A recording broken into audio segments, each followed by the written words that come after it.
हरतालिका तीज व्रत साल भर जिस व्रत का सुहागन महिलाओं को बड़ी बेसब्री से इंतजार रहता है, आज इस वीडियो में मैं वही बताने जा रही हूँ कि इस साल हरतालिका तीज का त्योहार हम किस दिन मनाएंगे। हरतालिका तीज जो कि सौभाग्य का प्रतीक है, आज के दिन सभी सुहागन महिलाएं भगवान शिव और माता पार्वती की अपने पति की लंबी आयु, अपने जीवन में सुख सौभाग्य संतान की वृद्धि के लिए इस व्रत को धारण करती हैं। तो हरतालिका तीज का व्रत देखिए, भाद्रपद मास की शुक्ल पक्ष की तृतीया तिथि को यह त्योहार मनाया जाता है। तो शुक्ल पक्ष की जो तृतीया तिथि है भाद्रपद यानी भादो मास की, वो कब प्रारंभ होकर कब समाप्त हो रही है। हरतालिका तीज के व्रत में जो पूजा के समय का विधान है वो आपको किस दिन मिलेगा कि उस अनुसार आप पूजा व्रत उस दिन धारण करेंगी। जो पूजा का शुभ मुहूर्त है बहुत विशेष महत्व रखता है। तो पूजा का शुभ मुहूर्त क्या है, हरतालिका तीज व्रत के जो संपूर्ण पूजा विधि है नियमों को मानते हुए वो किस प्रकार से आपको इस वर्ष में रखनी है। अगर आप पहली बार हरतालिका तीज का व्रत कर रही हैं तो क्या इस साल यह व्रत आप धारण कर सकती हैं, जैसी समस्त जानकारियां इस एक वीडियो में आपको प्राप्त होने जा रही है। तो संपूर्ण जानकारियों के लिए वीडियो को अंत तक जरूर देख लीजिए। देखिए, हरतालिका तीज का त्योहार हर साल भाद्रपद मास की शुक्ल पक्ष की तृतीया तिथि को मनाया जाता है। इस दिन माता पार्वती भगवान शिव का विधि विधान से हर सुहागन महिला पूजन करती हैं। वहीं कुछ जगहों पर देखिए, अब कुंवारी लड़कियां भी अच्छे घरवर की प्राप्ति के लिए इस कठिनतम व्रत को धारण करती हैं। दोस्तों, यह व्रत एक निर्जला व्रत होता है। सुहागन महिलाओं के लिए कह सकते हैं ये सबसे कठिनतम व्रत होता है, क्योंकि इस व्रत में पूरे 36 घंटे लगभग निर्जल निराहार रहकर महिलाएं अपने पति की उन्नति तरक्की की कामना से भगवान शिव और माता पार्वती का बिना अन्न और जल ग्रहण किए निर्जल उपवास धारण करती हैं। हरतालिका तीज का व्रत देखिए, खास तौर पर उत्तर भारत के इन राज्यों में मनाया जाता है, जैसे कि उत्तर प्रदेश, मध्य प्रदेश, बिहार, राजस्थान, झारखंड, इन स्टेट्स में, पश्चिम बंगाल में भी मनाया जाता है। बहुत ही धूमधाम से हरतालिका तीज का त्योहार मनाया जाता है। तो इस साल हरतालिका तीज का त्योहार किस दिन मनाया जाएगा, सबसे पहले तिथि ही नोट कर लेते हैं। देखिए, हरतालिका तीज जैसा कि मैंने बताया तृतीया की तिथि इस बार 5 सितंबर 2024 को दोपहर में 12:21 पर शुरू हो रही है, जो कि समाप्त होगी 6 सितंबर को दोपहर में 3:01 पर। तो हरतालिका तीज का व्रत इस बार 6 सितंबर को उदयकालीन तृतीया तिथि में रखा जाएगा। शुक्रवार का यह दिन होगा। अब हरतालिका तीज व्रत में जो पूजा का समय है बहुत ही ज्यादा महत्व रखता है। तो पूजन सभी सुहागिन महिलाओं को किस शुभ मुहूर्त में करना है।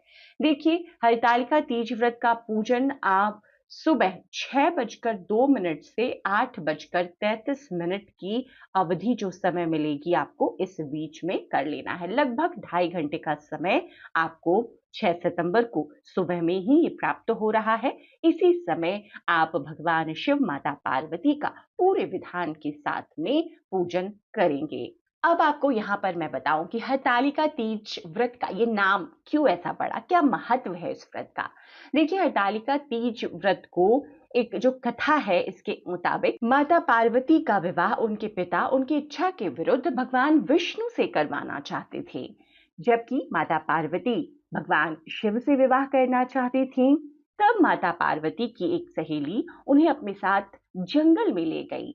इस कहानी में यहाँ पर हरत का मतलब अपहरण और तालिका का मतलब सहेली से होता है, और इन्हीं दो शब्दों से ये जो हरतालिका बना है, हरतालिका, ये जो तीज व्रत है इसी से इसका यहाँ पर उद्भव हुआ और यही इसका महत्व बताया जाता है। तो हरतालिका तीज व्रत का जो पूजा का शुभ समय मिला है उसी समय में विधि विधान से आपको पूजन करना है।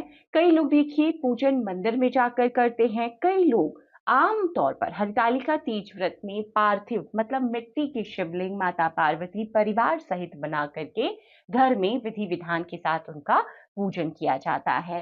देखिए, किसी भी कारणवश वैसे तो हरतालिका तीज व्रत का पूजन हर साल प्रदोष काल में ही सबसे उत्तम बताया गया है। ज्यादातर जगहों पर प्रदोषकालीन पूजन होता है, लेकिन इस बार तृतीया तिथि सुबह में ही समाप्त हो रही, इसलिए सुबह में आपको पूजन करना है। लेकिन अगर आप किसी कारणवश पूजन नहीं कर सकते हैं, तो प्रदोषकालीन पूजन भी बहुत ही शुभ माना जाता है। हरतालिका तीज व्रत के दिन महिलाएं 16 श्रृंगार करके भगवान शिव, माता पार्वती का पूजन करती हैं। आज के दिन सुहाग की सामग्री का बहुत महत्व होता है, जैसे कि सुहागन महिलाएं स्वयं के लिए खरीदती हैं, माता पार्वती को अर्पित किया जाता है, बायना स्वरूप देने के लिए ब्राह्मणी को भी सुहाग सामग्री अर्पित की जाती है।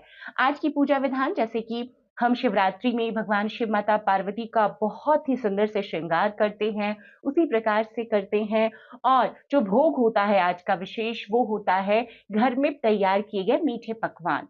तो आप घर में तैयार किए गए मीठे पकवान या बाजार से लाकर भी मीठे पकवान भगवान को भोग स्वरूप माता को अर्पित करें। सीजन की जो भी फल होंगे वो माता को अर्पित करें। माता के लिए, जैसे मैंने बताया, सुहाग की सामग्री, वस्त्र जरूर अर्पित करें, और श्रृंगार की जो वस्तु आप माता को अर्पित करना चाहती हैं।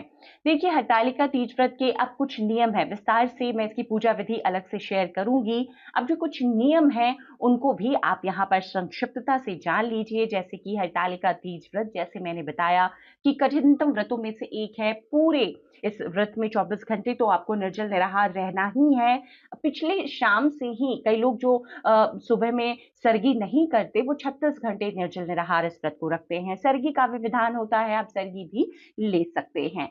एक बार जो आपने हरतालिका तीज व्रत शुरू कर लिया है, तो इसके बाद इस व्रत को छोड़ा नहीं जाता। तो जो भी महिलाएं इस व्रत को उठाती हैं, यह सोच समझ कर लें कि आपको आगे हर साल इस व्रत को करते रहना है।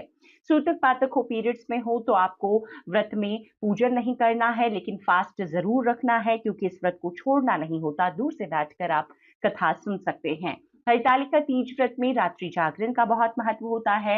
आज के दिन भगवान और माता का जितना ज्यादा हो सके उनके मंत्रों के जप में रहें, उनके नाम में, उनके सुमरन में, उनके ध्यान में रहें।